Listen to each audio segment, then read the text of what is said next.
Halo, sorry ya, agak nggak jelas nih ininya.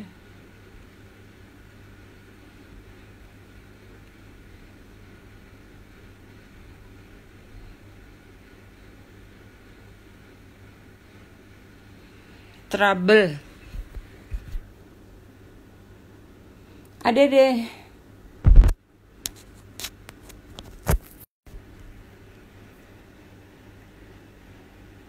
Maaf ya, ini saya ada trouble sama handphone saya mungkin. Minta di reject terus. Jadi dokter Yu-nya nggak masuk-masuk.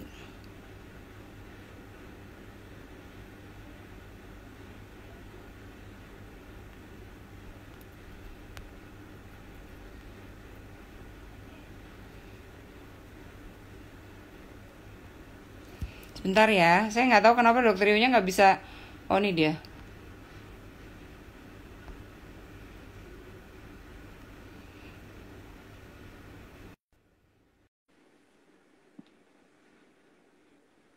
Hai.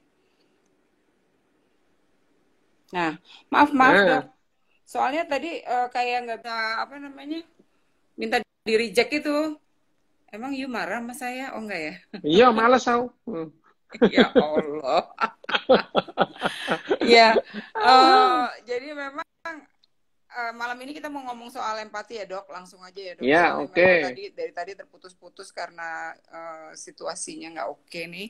Terus Mm-mm. sih kemarin kan kita udah ngomongin soal self awareness gitu ya. Ya. Nah, sebagai lanjutan Mm. yang paling dekat dan memang situasinya sekarang ini lagi agak sedikit swarm intelijennya lagi agak berantakan gitu ya untuk menuju sosial Mhm. intelijen, saya kira penting untuk kita bicara soal Mm-mm. empati saat ini.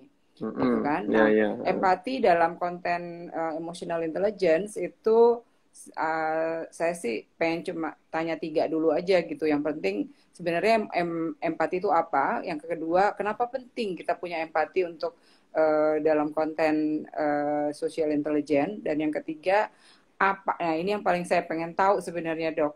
Apa sih sebenarnya empati itu? Apakah ada memang udah ada di genetikanya kita gitu ya? Memang udah ada di Mm-mm. otak sel otaknya kita dan di Mm-mm. DNA-nya kita gitu? Memang udah Mm-mm. otomatis ada?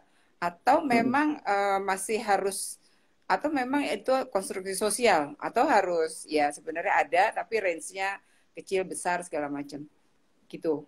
Jadi kita tolong dijelasin dok soal itu. Ngobrolnya Ya, jangan galak-galak, jangan santai-santai aja. kamu kenapa sih? Oke, Enggak gitu. yang ya empati itu ya. Kalau empati itu kan sudah sering lah kita kita dengar empati itu bagaimana. Hmm. Wah, kamu punya empati itu ya gampang. Ya. Setiap orang tiap hari dengar sekarang itu dengar kata empati. Empati itu panganan opo itu. Empati itu makanan apa? Ya, Harus empati banget itu punya gitu kan. ah, iya, Kesannya kayak gitu. empati itu makanan apa? Oke, empati itu sebetulnya ya kalau kalau secara kasarnya empati itu bagaimana kita bisa merasakan penderitaan atau merasakan kesengsaraan orang lain itu empati. Kasarnya Hmm. seperti itu ya. Kasarnya seperti itu. Jadi kita bisa merasakan penderitaan orang lain gitu ya. Instead of hanya merasakan perasaan orang lain. Kalau merasakan orang senengnya orang gampang, orang lain seneng itu kita seneng. Tapi Hmm. bagaimana empati itu sendiri adalah pilar utama. Nah, ini empati itu sebetulnya kecerdasan, kecerdasan, kecerdasan Emosi. emosi, ya emosi. Hmm. Tapi pilar utama kecerdasan sosial, gitu ya. Kalau Hmm. nggak punya empati, orang orang akan tidak bisa bersosialisasi. Ya.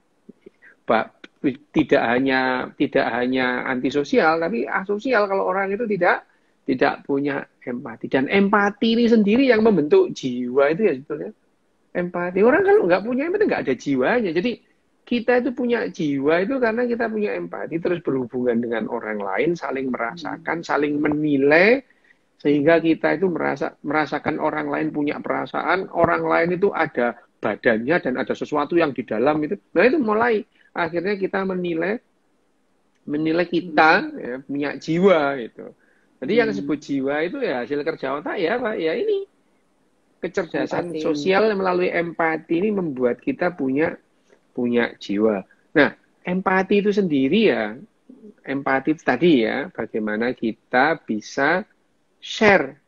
Share itu share itu bukan share dari kita ke ke individu lain, tapi dari individu lain ke kita. Itu namanya Maksudnya dari empati individu lain ke kita, ke bukan kita ke kita. individu. Itu kan biasanya kan apa namanya berdakwah kalau dari kita ke orang lain itu ya gitu. Tapi apa yang kita rasakan ketika Iya orang itu. lain Iya, yang namanya mendapat. share. Lah kita itu lebih senang share apa yang kita ada daripada di-share orang lain. Itu ndak empati namanya, gitu ya. Mbok kamu Itulah ini kenapa. gini, mbok kamu itu gitu. Mbok kamu ini Hmm. memberi petuah itu. Memberi Lebih petuah senang. itu memberi petuah itu adalah opposite dari empati itu sendiri, Hmm. Hmm. ya. Hmm. Sekedar mengingatkan itu ndak empati blas gitu ya. Itu Maaf nyebelin sekedar banget itu. mengingatkan itu nyebelin ya. Jadi sebetulnya empati itu Hmm. lebih lebih lebih pada di-share orang lain daripada kita share gitu ya. Sharing gitu. Share perasaan kita. Hmm. Yang di-share itu adalah perasaan mereka, berbagi ya, berbagi perasaan. Berbagi perasaan itu bukan dari perasaan kita ke orang lain, tapi bagaimana orang kita itu bisa mengambil atau berbagi dari perasaan orang lain ke kita. Itu adalah empati.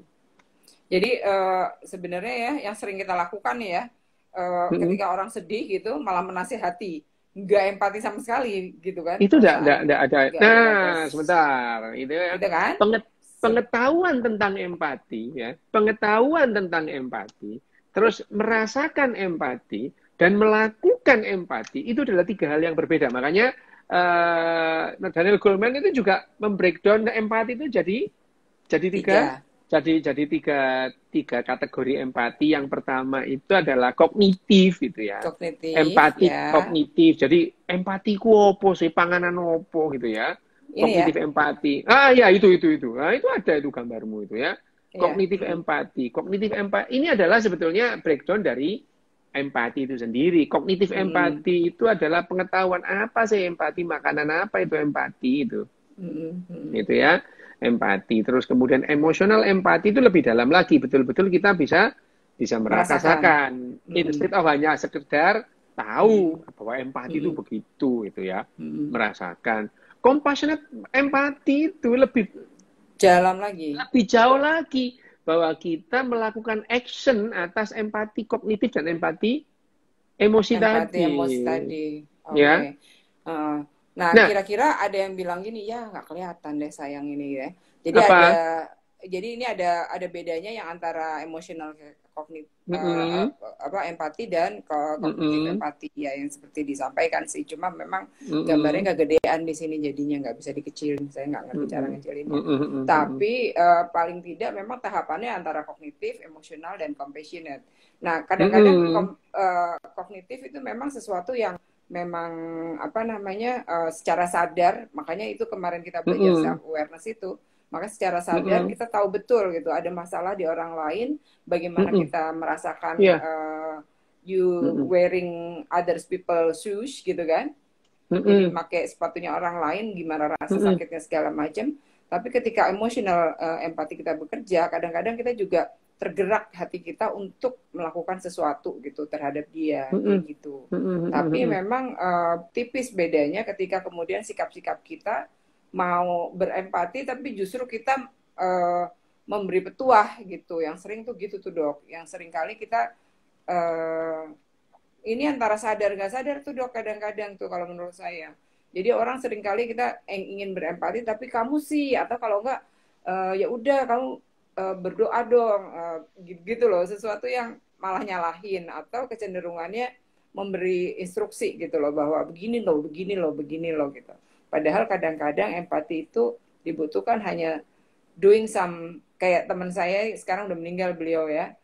Dia tuh kalau sama sahabat-sahabatnya tuh kalau kita lagi sedih dia datang cuman bawa tisu gitu, dengerin mm-mm, terus ngasih tisu kalau lagi nangis udah gitu aja gitu. Dan mm-mm. menurut saya itu jauh lebih apa ya lebih mengena gitu ya ketimbang kemudian banyak orang lebih ini. Nah, sekarang yang saya pengen tahu apakah empati itu memang ada di ininya otaknya kita sendiri gitu atau sel otak apa otomatis atau gimana sih, Dok? Ya, empati itu adalah hasil kerja dari otak kita memang, itu hasil kerja otak kita. Tapi empati itu sendiri itu belakangan munculnya dalam evolusi, ini evolusi organisme ini belakangan karena empati itu tidak diperlukan pada individu-individu yang tidak punya kesadaran ya, atau spesies-spesies yang tidak punya kesadaran itu. Jadi ya misalkan kuda gitu itu mereka nggak punya empati. Gitu. Pada umumnya gitu. Ada sih kuda-kuda yang sadar merasa dirinya ada itu ada gitu ya. Tapi sedikit. Anjing juga gitu. Pada umumnya anjing tidak merasa dirinya ada. Tapi ada anjing-anjing tertentu yang merasa dirinya ada dan dia bisa berempati. Dia bisa merasakan kesedihan, ya, terus kemudian dia acting kesedihan. Tapi sekali lagi yang namanya itu adalah hasil kerja yang namanya mirror neuron. Mirror neuron itu kenapa? Kenapa disebut mirror ya? Cermin. Jadi kita itu seperti bercermin gitu. Jadi pada saat kita melihat contoh pada saat kamu misalnya nonton sinetron ikut-ikutan nangis itu sebetulnya adalah emotional empatimu yang kerja. Emotional empati. Kamu bisa merasakan bahwa misalkan siapa ya namanya Maria Mercedes dulu ya. Ada itu yang kenal nggak sih orang-orang itu? Iya kan, sama Maria. Mungkin kita aja. Maria Mercedes itu ya. Aku sama kamu, Dok, yang lain mungkin nggak kenal. Lah ya kan, misalkan sudahlah kamu sekarang nonton misalnya apa ya yang sekarang. Misalnya ngomong AADC deh gitu ya. AADC ada apa dengan cinta. Misalnya gitu. Melihat Budiman itu bukan gue. Iya, itu kan. Misalnya terus kamu melihat adegan sedih, tahu kamu bahwa begitu itu sedih gitu ya. Itu adalah bagian dari emosional empati. Tapi emosional empati itu diawali dari kognitif empati sebetulnya. Kamu bisa merasakan kesedihan orang lain, yaitu ya kognitif apa itu empati, itu emosional empati. Kamu bisa merasakan gitu. Tapi yang namanya empati itu tidak cukup hanya di situ itu. Tidak selesai. Waduh, aku sedih tuh. Aku ikut sedih gitu nggak selesai. Ikut sedih itu kalau sampai di sini biasanya itu bukan empati, itu namanya simpati gitu ya. Nah, itu bedanya, Dok, yang tadi barusan mau tak tanya, apa bedanya empati dengan simpati? Apakah simpati cukup hanya melihat kesedihan orang lain gitu, udah gitu ya udah gitu? Ya atau, kalau simpati itu lebih pura-pura aja sih gitu. Lebih pura-pura. Ya white lie. Tapi even white kan tetap lie kan ya gitu. Tetap lie misalkan. Aduh ya ikut sekarang itu kita dilatih tiap hari untuk bersimpati, tapi tidak dilatih untuk empati.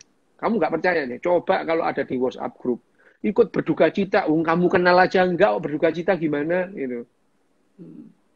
Ya, kenal aja enggak kamu ikut berduka cita. Jadi sebetulnya kamu hanya ingin menunjukkan bahwa aku itu punya perhatian loh pada kalian gitu. Jadi itu simpati sebetulnya, menunjukkan simpati itu ya. Dan sekarang itu kalau kamu lihat di WhatsApp grup itu orang pamer simpati tapi tidak pernah berempati. Tidak pernah berempati. Jadi yang sekarang yang terjadi adalah empati itu yang penting, empati penting karena pada tahap compassionate empati itu kamu tidak hanya sedih gitu. Kita tidak hanya ikut bersedih, tapi kamu membantu apa yang bisa kamu lakukan. Ya, itu. Dalam situasi sekarang nih, Dok ya. Kita ngelihat bahwa apakah empati orang kurang atau gimana nih ya gitu. Karena misalnya kalau kita ikut melakukan sesuatu action atau misalnya kayak berkerumun gitu ya di suatu tempat tertentu itu gitu.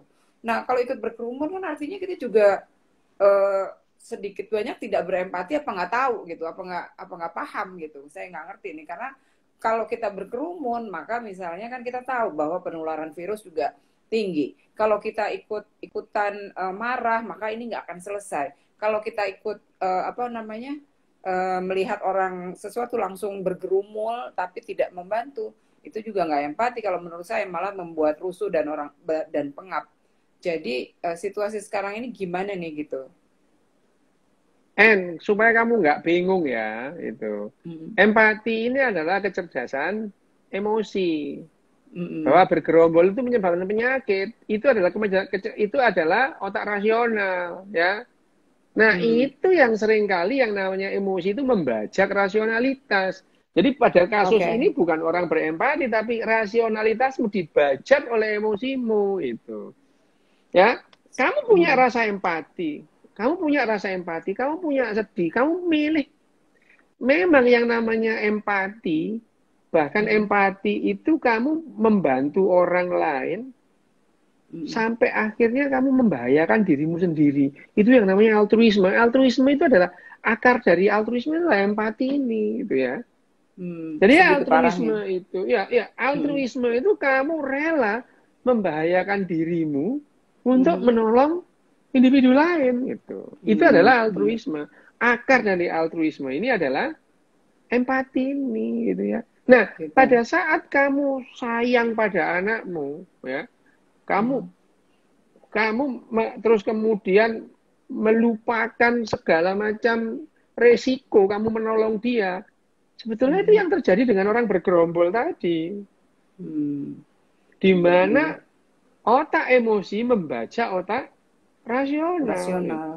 Gitu. Rasional. Jadi akhirnya kita melihat bahwa kadang-kadang dalam konten tertentu empati juga bisa membahayakan diri kita juga kan, Dok? Oh iya, memang. Jadi memang betul. Kadang-kadang terlalu berlebihan empati juga menjadi sangat berbahaya dan melelahkan kadang-kadang gitu kan. Tapi kalau kekurangan empati juga dianggapnya terlalu egois kan gitu kan, Dok? Saya sih ingat satu waktu gitu ya, saya pernah disentak sama apa ya namanya, Dokter Yu Hasan nggak salah gitu.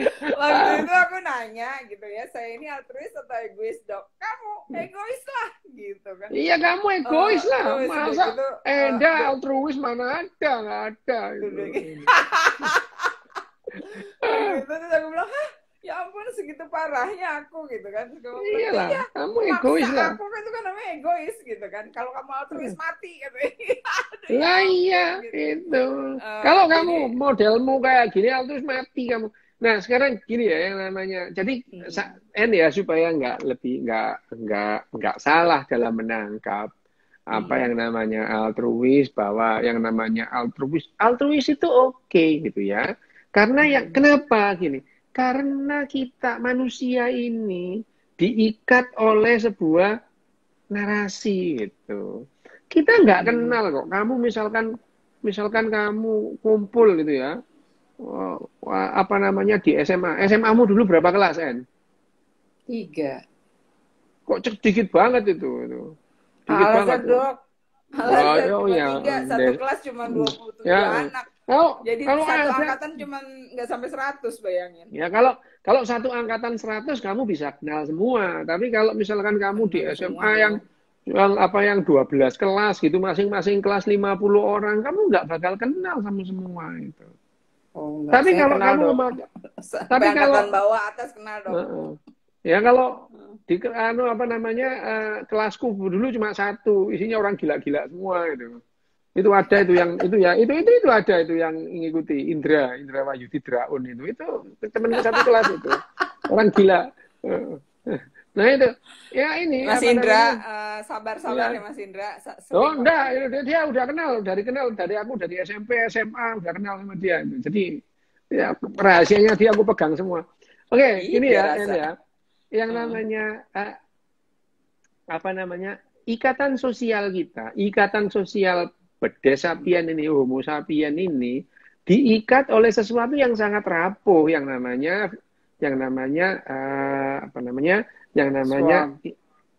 intersubjektif reality. Bahwa intersubjektif reality kita ini diikat oleh intersubjektif reality gitu ya. Artinya narasi yang lebih kuat gitu. Narasi gitu. Itu gampang hancur gitu. Nah, kalau Hmm. kita tidak punya empati gitu, kita Hmm. hanya mau menolong orang yang kita kenal gitu. Hmm. Rusak ini, rusak itu apa namanya? Hmm. Ikatan kelompok besar ini rusak itu. Kamu Indonesia ini berapa orang sih yang kenal gitu. Kalau Hmm. kamu hanya bisa mau menolong orang-orang yang kamu kenal, ya rusak Indonesia ini gitu ya. Nggak Hmm. usah lah Indonesia, Jakarta ini ya, kamu nggak kenal semua atau apa? Kamu di mana sih? Apanya? Oh, Saya nggak kamu di di mana? Jakarta, Dok. Oh, Hmm. kok Jangan gitu kamu dong. di Pamulang Ciputat. itu ya? Iya, Nggak di kamu di Pamulang, Ciputat. Ciputat.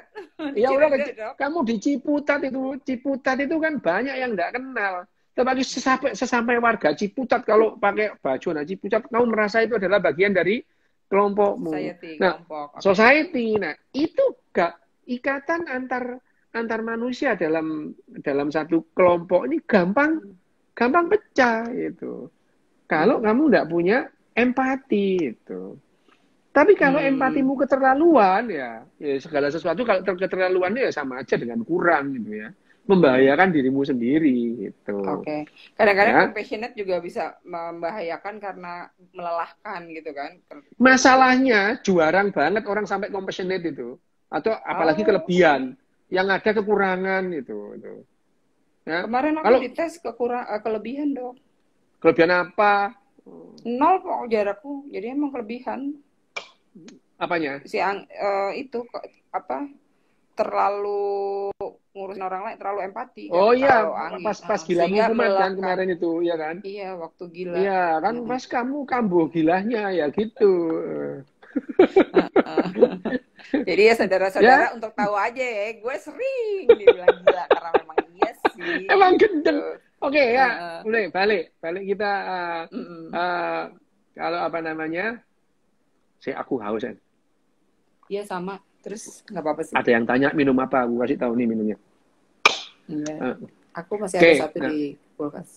Corona. Terus, nah, uh, ini yang namanya uh, tapi tiga-tiganya ini tidak hanya bisa sekedar diketahui, ini latihan gitu.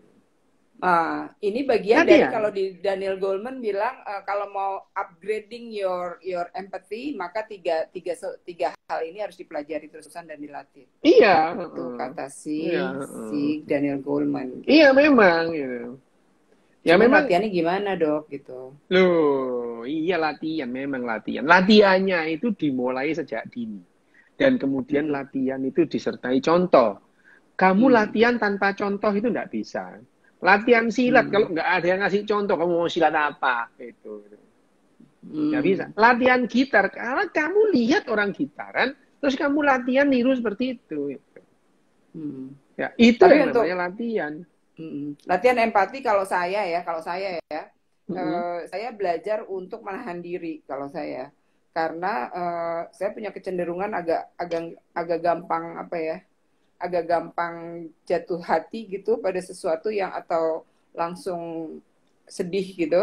Ketika pada Ini suatu bukan bagian dari kondisi. empati loh ya. Yang kamu bilang itu bukan dari bagian dari empati. Iya, iya, iya, Oke? iya.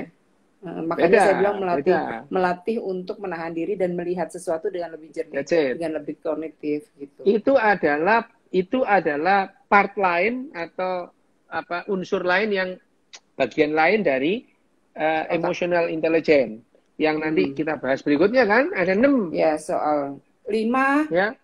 lima ya Apa? dong. Ya, Lima 5 ada ya akhirnya akan kita lompat ke sosial. social intelligence. Ya, itu Itu keenamnya adalah sosial. bagian yang berbeda ya. Mm-mm. Jadi yang kamu sampaikan tadi itu kita bukan masalah dalam yang namanya empati ini. Empati itu adalah part pada saat kita itu bisa berbagi perasaan dengan orang lain. Tetapi perasaannya itu bukan kita share perasaan kita ke orang lain. Aku ini gini loh, kamu tuh mbok mengerti. Itu bukan empati. Ya, Oke. mbok kamu mengerti perasaanku. Itu egois yang gitu itu. Dan Hmm. itu adalah lawan kata dari empati. Share our feeling. Justru. Share feeling kita ke orang lain itu adalah opposite, adalah lawan kata dari empati. Jadi kalau ada orang yang sering menceritakan perasaannya, itu empatinya rendah banget itu. Perlu dilatih itu. Aku kan sedih. Terus gak usah ngomong, aku seru gitu ya itu. Itu kan sedih banget gitu. Tapi kita dilatih untuk itu sekarang. Sekarang itu televisi kita, tingkah laku kita di media massa itu kita lebih seneng share daripada di-share gitu ya. Jadi justru empati itu mendengarkan, listening gitu-gitu kan? Sesuatu yang harusnya memang listen. Kita lebih banyak mendengar daripada menyampaikan apa yang jadi perasaan kita gitu ya. Jadi kalau ada orang share perasaannya dia itu empatinya rendah gitu. Empatinya rendah. Itu perlu latihan gitu ya. Dan kita dari pagi sampai pagi lagi itu isinya nanti kita sambung tentang hari ini. Iya itu ya. Iya kan? Jadi kita, latihan. aku senang banget kembali. itu tuh. Kembali ya. Kembali bahwa kita itu perlu latihan untuk empati ini. Empati itu dilatih sejak kecil. Dari awal anak kecil itu dilatih soal kognitif empati dulu, dikasih tahu gitu. Dikasih tahu bahwa yang namanya misalnya ya, kalau ada orang kehilangan itu dia pasti sedih gitu ya. Misalnya kamu kalau misalkan ini mainanmu ketinggalan atau hilang, sedih kan kamu? Iya. Jadi orang lain juga gitu, sedih gitu. Gitu ya? Iya, sedih gitu. Sedih ya. Sedih dan dia hanya itu adalah kognitif empati gitu. Nah, untuk sampai ke emosional empati itu perlu dilatih lagi gitu ya. Dilatih lagi bahwa latih lagi bahwa latihannya dari mana? Dari kita yang lain memberikan bahwa kalau kemudian kita tahu orang sedih terus kita itu juga memberikan empati kita itu. Nah, contohnya adalah memberikan secara compassionate empati ya, misalkan kita memberikan itu akhirnya aduh kasihan ya ibu itu ya. Ayo kita bantu yuk. Jadi kita juga memberikan contoh kepada anak-anak itu bahwa berempati itu kasihan. Ngasih misalkan ada orang kebingungan itu buka peta muter-muter ditanya kesasar mau kemana gitu. Bukannya dulu ada orang bingung biar kapok. Nah, itu yang terjadi gitu. Empati itu juga kita misalkan kalau bukan hak kita, jangan diambil gitu ya. Itu diberitahu bahwa yang lampu merah ya, kalau lampu merah di seberang sana hijau, haknya mereka yang di sana jalan, gitu ya. Itu adalah sekarang kalau lampu kuning malah ngebut. Nah, artinya gini, kita itu semua notice kok. Kalau misalkan lampu kita hijau, terus ada yang merah terobos, kita marah gitu. Tapi kita melakukan hal yang sama. Kenapa? Karena nggak latihan gitu. Ya, karena nggak latihan gitu. Karena nggak latihan. Dilatih dari kecil. Lampu merah berhenti gitu ya. Jangan lampu merah ngebut seruet. Bapak hebat ya. Nah, gimana itu? Contohnya sama di Indonesia. Banyak hal kecil-kecil yang sebenarnya sederhana. Kecil-kecil yang kita sederhana tapi mematikan empatinya. Mematikan empati anak sejak kecil. Misalnya yang paling sering minggu yang lalu saya ngomong 2 minggu yang lalu mana sih ada jalan di Indonesia ini jalanan yang mengizinkan mobil melaju lebih dari 100 km per jam. Coba sebutin. Nggak ada ya. Nggak ada. Tapi apa yang terjadi? Satu keluarga ngebut gitu 100 km, 120 km per jam. Ibunya tepuk tangan, keren ya Bapak ya. Gimana coba? Ya, mematikan malah justru melatih mematikan empatinya anak-anak. Mematikan empati. Buang sampah sembarangan. Itu adalah mematikan empati. Mati empatinya anak-anak. Apalagi termasuk terus kemudian termasuk kalau nggak sabar ketika kita sekarang kan zamannya informasi dok, zamannya terlalu Mm-mm. banjir informasi, Mm-mm. sehingga ketika kita tidak apa namanya belajar dan melihat dengan lebih hati-hati dulu gitu ya terhadap sebuah narasi, itu juga mematikan empati saya kira gitu. Memang iya, Kalau misalnya kita betul. nggak belajar untuk mematikan narasi apa namanya belajar menahan diri gitu Satu, ya untuk belajar dulu gitu. narasi itu lebih pada rasional, otak rasional ya, narasi. Narasi itu adalah Mm-mm. pada otak rasional. Tapi kita kan ngomong ini masalah emosional ya, Iya emosional emosional ya, justru itu. itu. Emosional. Nah, eh, emosional itu beda. Kalau misalkan empati ini semua dilatih, anak-anak itu dilatih. Latihan, antri itu perlu empati kalau bisa antri itu. Ya. Perlu Itu kan yang luar empati itu. biasa tuh. Iya, itu ya. Harus perlu apa namanya harus dilatih. Antri itu perlu empati. Antri itu perlu empati. Sekedar antri aja perlu empati. Kalau tidak diajari empati, orang tidak bisa antri. Coba sih mana sih ada orang antri gitu? Nggak ada, itu gerombolan nggak karu-karuan ya itu. Nah, itu yang namanya empati. Empati itu tetap harus dilatih. Mulai dari pengetahuan, kognitif empati, emosional empati, compassionate empati itu juga latihan. Latihan dengan apa? Dengan meniru gitu. Meniru gitu. Karena dalam hal ini kalau yang namanya emosi itu meniru itu ya, meniru.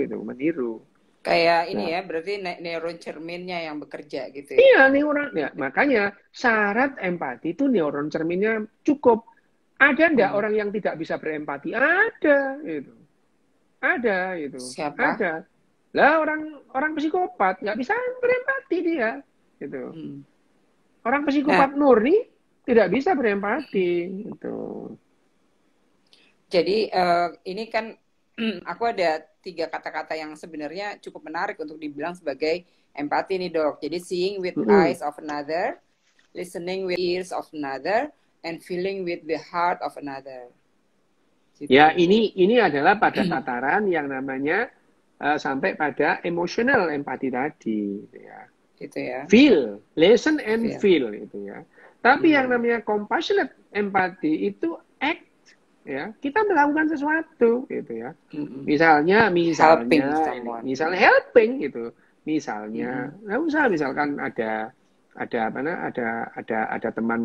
teman kita misalkan kesusahan ya, atau misalkan suaminya meninggal gitu ya, udah ya nggak usah ya ikut berbelasungkawa ya, itu bukan empati tuh ya, itu hanya menunjukkan saja bahwa kita bersimpati itu ya, itu penting sih itu dalam narasi Ya itu kayak penting basa-basi. gitu. Bahasa basi itu Benar-benar. penting, manner itu penting, benar, tapi itu bukan empati.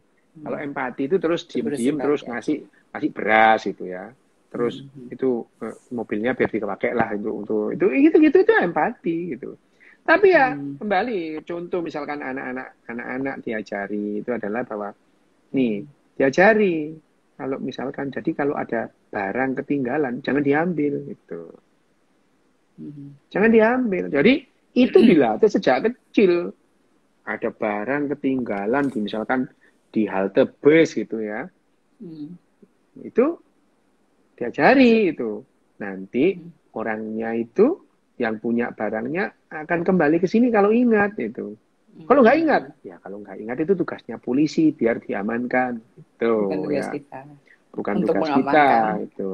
Nah, ya Dok, itu ada hal yang gini dok, ada hal yang apa namanya menjadi pimpinan itu kadang-kadang gampang-gampang sulit dalam konten mengelola empati ini dok gitu. Saya nggak ngerti apakah ini kalau di bukunya Daniel Goleman saya baca kayak gitu. Jadi ketika dia menjadi pimpinan sebuah perusahaan kadang-kadang dia perlu menjadi dingin gitu ya, dia bilangnya gitu. Dia perlu menjadi dingin untuk kemudian melihat untuk kemudian memberikan hal yang tidak harus sama rata gitu loh. Jadi empatinya harus dia matikan sedikit untuk melihat bahwa keperluannya gitu ya. Jadi lebih kognisi yang bekerja gitu. keperluannya pegawai lain gitu. Jadi dia mematikan empatinya pada seseorang karena ini harus dilakukan keputusan untuk dilakukan oleh dia sebagai pimpinan untuk kepentingan seluruh karyawan yang lain gitu ya. Jadi kadang-kadang menjadi pimpinan nggak bisa terlalu berempati karena merusak tatanan, merusak struktur organisasi dan merusak sistem kerja yang ada. Jadi bisa jadi ada yang protes, tidak setuju dan segala macam. Bukan berarti dia nggak empati kan dok gitu, tapi dia memang memanage hal itu dengan lebih baik. Nah manajemen yang kayak gini ini yang rasanya memang diperlukan untuk satu struktur organisasi yang kalau dibaca sih memang struktur organisasi itu nggak bisa terlalu plural rata gitu kan, nggak bisa gitu kan, tapi harus benar-benar dilihat sebagai kepentingan per struktur organisasinya. Gimana dok menurut dokter? Organisasi itu harus melibatkan rasionalitas. Okay. Kembali lagi contohmu tadi itu adalah contohmu itu yang kamu sampaikan tadi itu adalah contoh klasik dari pembajakan emosi terhadap kognisi rasional. Ya. Sekali lagi, empati itu adalah emosi gitu. Emosi gitu. Empati. Kalau kamu empati sama seseorang ya, kalau tanya empati yang keterlaluan itu gimana? Misalnya nih ya, ini ada tetanggamu misalkan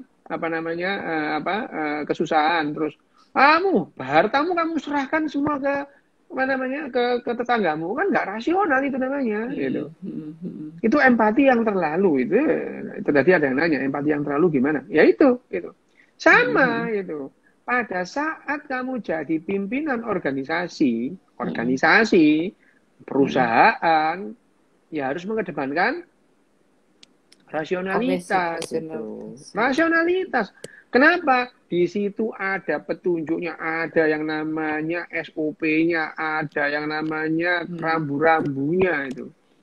Rambu-rambu itu kalau kamu melakukan rambu-rambu itu juga harus melupakan semua yang namanya emosimu itu. Makanya rambu-rambu itu karena emosimu sering membajak rasionalitasmu. Sehingga untuk tetap keep on rationality itu kita memerlukan rambu, memerlukan misalnya regulasi ya. Memerlukan regulasi ya, tanda-tanda. Misalkan di pesawat itu. Di pesawat kamu dikasih tahu. Nanti ikuti tanda panah, tanda lampu. Tujuannya apa? Ini sudah dihitung itu. Kalau kamu lewat sini kemungkinan besar kamu akan selamat gitu. Nah, jadi yang disampaikan tadi itu bukan masalah istilahnya Daniel Goleman mengatakan mematikan empati, betul-betul kamu mematikan emosimu karena yang diperlukan adalah rasional. Okay. Rasionalitas. Okay. Jadi bagaimana memang hidup kita itu didrive oleh emosi, ya, otak emosi. Hidup kita didrive oleh otak emosi. Tapi yang namanya rasionalitas itu seringkali diperlukan dalam mengelola masyarakat. Kalau masyarakat itu tidak bisa dikelola secara rasional, ambruk semua, ambruk. Yang namanya peradaban runtuh itu karena mereka tidak menggunakan rasionalitas mereka. Gitu. Tapi sehingga, terus. Sehingga yang namanya kecerdasan sosialnya ambruk itu. Tapi tetap dalam konten kecerdasan sosial kita memerlukan emotional intelligence itu tadi yang secara empatinya itu betul. Tadi baik gitu ya, bisa memahami. Tapi pada saat gerombolan sosial itu diatur, yang ngatur itu harus rasional itu. Rasional itu. Jadi ya alfa itu harus rasional. Memang agak-agak sadis kelihatannya ya. Ya memang harus gitu. Misalnya seorang kepala suku gitu ya, kepala suku dulu yang namanya untuk mencegah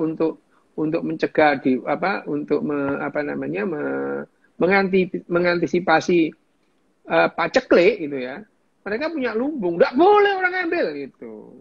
Nggak boleh. Kalau nggak boleh diambil, nanti kita satu suku nih mati semua gitu ya. Jadi pada saat memerlukan keputusan, memerlukan mana yang prioritas, itu yang namanya emosi itu hilang, harus dihilangin itu. Ya, jadi ya ada kalanya rasionalitas kita itu kita kedepankan. Seringkali harus kita kedepankan. Hanya saja emosi kita sering-sering membajak. Nah, yang disebut cerdas emosional itu adalah bagaimana emosi kita tidak sering-sering membajak rasionalitas. Ya, Tidak itu yang namanya membajak. Tidak sering membajak rasionalitas. Gitu. Tidak terlalu sering. Kita tiap hari dibajak. Emosi kita itu membajak rasionalitas. Ya, rasionalitas. Sering kali dibajak. Kamu dilatih logic thinking gombal. Itu gombal lah. Kamu tuh dari kecil dilatih matematika, sama aja. Kamu dilatih logical thinking. Yang kamu jalani sehari-hari itu tidak rasional. Kamu kita kasih contoh nggak? Tak kasih contoh itu. Apa? Kamu itu ya, ini kasih contoh. Kita itu, keyakinan kita itu tidak rasional, tapi kita pegang. Ya. Kenapa? Emosi kita membajak rasional kita itu. Contoh N, hampirlah semua orang mengatakan tidak ada yang tidak mungkin. Benar nggak? Enggak kalau aku. Benar nggak? Iya kamu. Iya, iya orang lain banyak sering yang ngomong gitu. Hampir semua ada bukunya kok. Tidak ada yang tidak mungkin itu ya. Tidak ada yang tidak mungkin. Lah gimana sih? Yang tidak mungkin ya banyak toh ya itu. Kamu melempar dadu keluar angka 8 mungkin nggak? Ya nggak mungkin lah gitu. Ya, kamu ya ini sederhana aja itu. Dadu dilempar keluar angka 8 mungkin nggak? Gitu. Kamu tadi naik ke sini naik motor, motormu apa Honda? Sekarang kamu keluar, mungkin nggak motormu jadi Harley? Nggak mungkin itu. Banyak yang nggak mungkin itu. Tetapi kita lebih senang kalau ada orang bilang tidak ada yang tidak mungkin itu. Ya, dan itu kita pegang, tidak ada yang tidak mungkin itu. Jadi kita berpegang, itu tidak rasional sama sekali gitu ya. Nah, itu yang namanya salah satu contoh adalah emosi kita sering membajak rasionalitas kita itu. Tapi memang manusia ini ya, bedes-bedes ini ribuan tahun hidup dalam keadaan tidak rasional tuh ya bahagia-bahagia aja kok itu. Nenek moyang kita itu nggak ngerti bumi bulat juga nggak apa-apa, santai-santai aja itu, bahagia mereka itu. Mereka nggak kenal pesawat ya bahagia gitu ya, nggak tahu TV mereka juga bahagia gitu. Jadi sebetulnya rasionalitas kita itu tidak membahagiakan. Yang lebih membahagiakan itu keyakinan gitu. Tapi kan orang confused ya dok, kalau misalnya kemudian ketika kemudian kita melakukan sesuatu kegiatan, confused banget orang, nggak apa-apa, yang penting kita yakin aja gitu ya. Itu benar nah, itu. Ya, itu kan? Benar, itu benar. Ya, gitu. Dengan yakin tuh orang bahagia itu. Ya, seorang istri itu yakin lebih baik yakin suaminya baik-baik daripada tahu kelakuannya. Bisa bunuh diri itu. Ya, itu makanya keyakinan itu lebih dipegang. Karena saya tahu kelakuanmu misalnya. Lah iya. Oke, gitu ya. Ya, itu adalah, nah ini kembali ke empati ya. Kita ngomong soal tadi itu, pokoknya kita satu. Balancing bahwa yang namanya empati, tetap yang namanya empati itu adalah kemampuan emosi. Okay. Bukan rasional. Empati tidak bisa ditimbang-timbang gitu.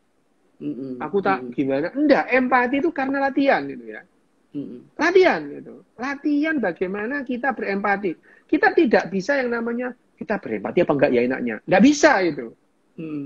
Ya, itu adalah keputusan rasional. Empati itu bukan keputusan rasional. Itu adalah keputusan emosi. Empati dalam hal ini adalah menjaga kita itu mengikat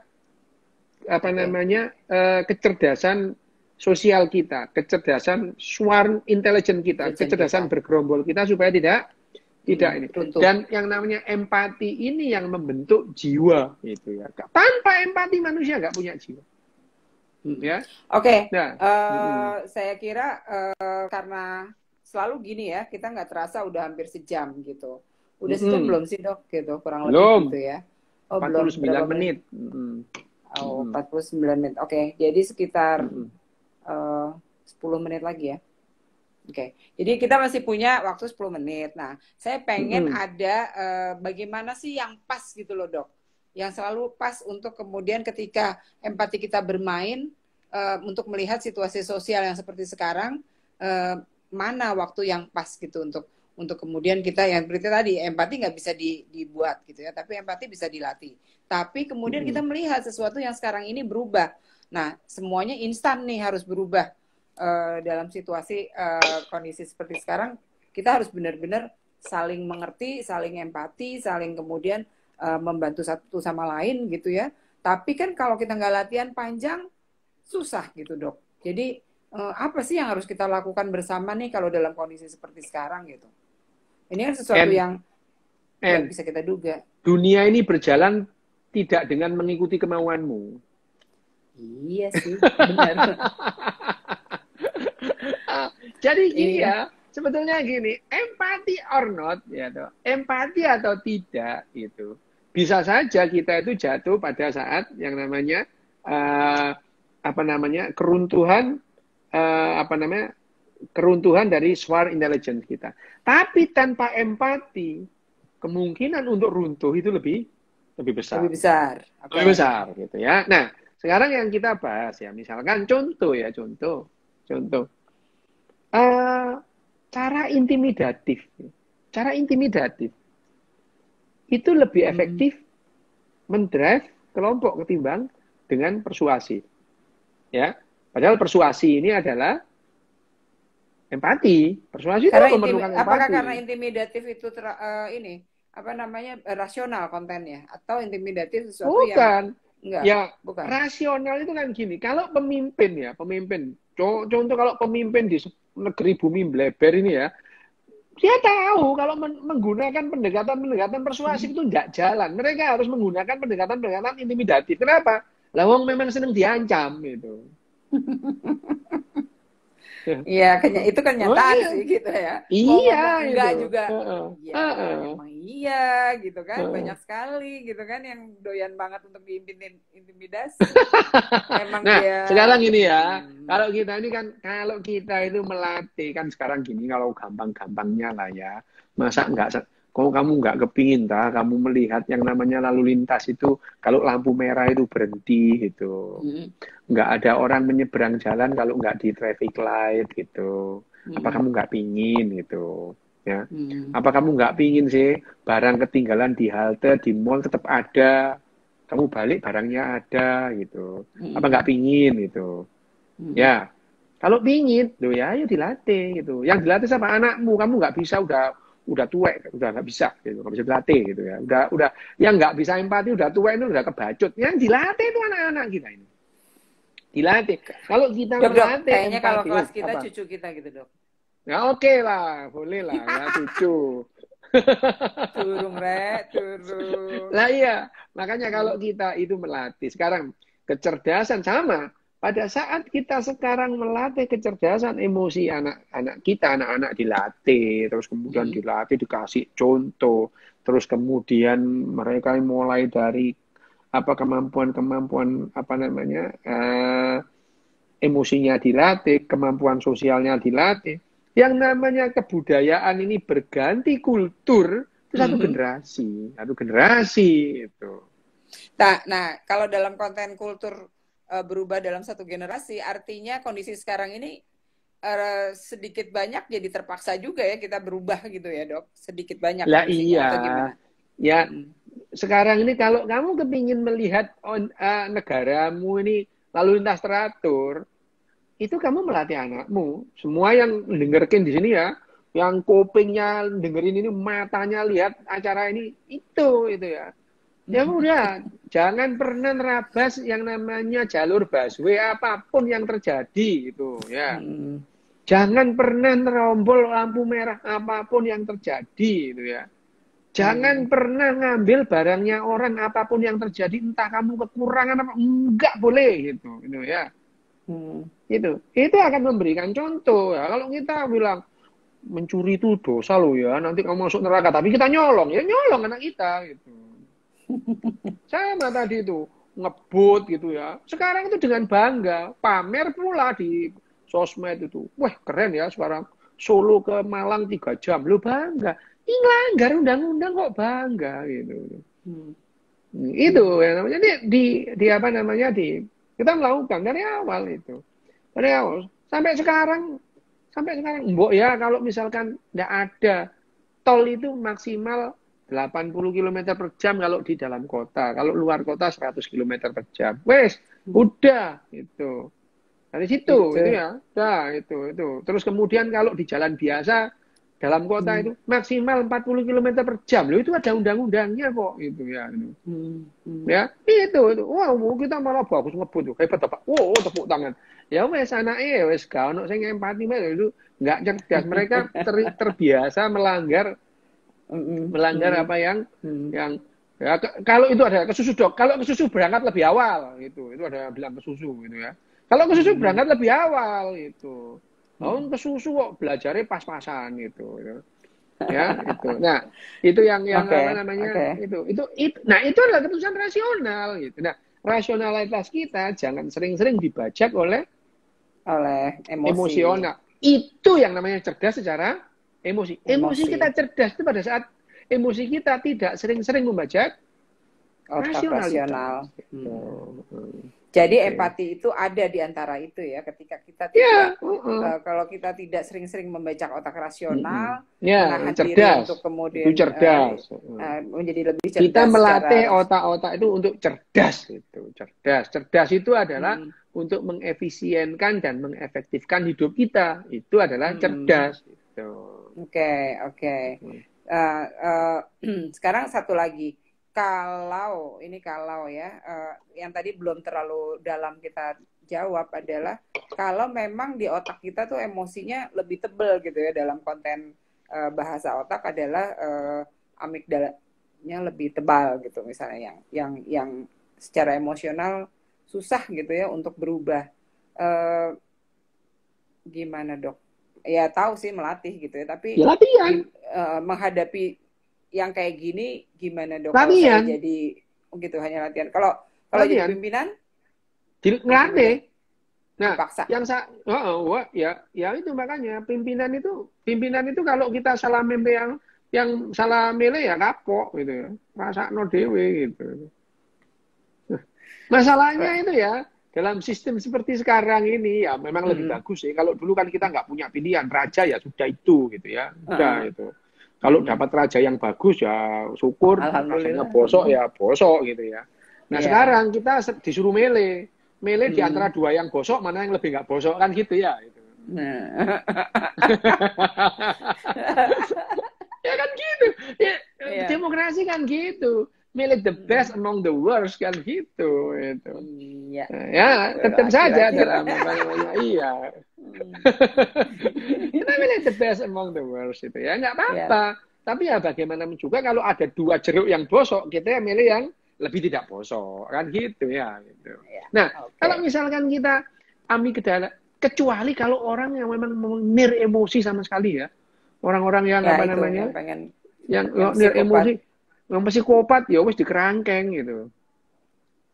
Membahayakan orang gitu, dikerangkeng gitu. Ya kecuali terus diperbolehkan ada dioperasi otaknya, dimanipulasi, bisa ya, tapi ya masa hilang. Mana ada orang psikopat minta, dok saya ini psikopat, ayo coba dioperasi. Iya Pak. Ya kalau misalkan kan itu sebetulnya sama dengan dok ini gigi hidung saya pesek dimancungin gitu kan sama. Dok ini otak saya mbok dioperasi gitu ya. Kalau ada yang minta begitu ya nggak apa-apa gitu. Nggak apa-apa. Tapi kalau misalkan, tapi kan tidak. Misalkan dokter itu juga bukan nggak bisa sebagai algojo. Misalkan diputuskan oleh pengadilan orang ini psikopat, dokter tidak boleh terus kemudian ini dirubah psikopatnya. Jadi masalahnya adalah etik, siapa yang punya otoritas untuk mengubah sifat seseorang itu jadi masalah etik itu masalah etik. Tapi ya kembali lagi kalau gitu terlalu jauh. Tapi yang penting adalah bagaimana kita melatih otak-otak kemampuan emosi kita, berempati, yang kemarin itu bagaimana kita self awareness dilatih, semua dilatih, tidak bisa dengan diberikan pengetahuan. Begini loh ya empati. Orang itu tidak akan membuang sampah. Tidak akan membuang sampah di tempatnya dengan jargon-jargon sampah membuat banjir. Itu tahun 60 sudah ada kayak gitu tuh. Oh, tahun Tetap 60-an aja. aku masuk.